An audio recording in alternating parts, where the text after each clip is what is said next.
Hello friends, welcome to Joy Classroom. இன்னைக்கு கிளாஸ்ல TNTech paper 2 2013 question paper mathsல second sum 1 cube plus 2 cube plus 3 cube plus 4 cube plus 5 cube plus 6 cube plus 7 cube plus 8 cube plus 9 cube இதற்கு சமமானது எதுன்னு கேட்டிருக்காங்க.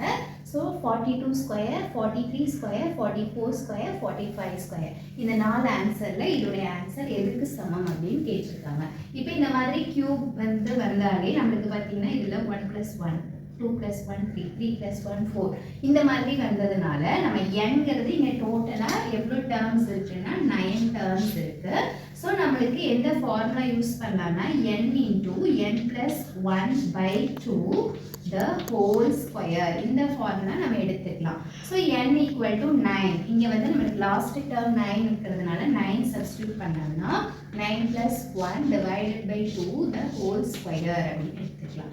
So 9 + 1 வந்து 10 / 2 the whole square. இப்போ பாருங்க 9 × 10 வந்து 90 ஆயிடும் / 2 the whole square. இதை 2ல கேன்சல் பண்ணோம்னா 45 the whole square. This is the answer. So answer is D, 45 square. So that's all. இதே மாதிரி வேற ஒரு சம்ல நம்ம மீட் பண்ணலாம். Thank you.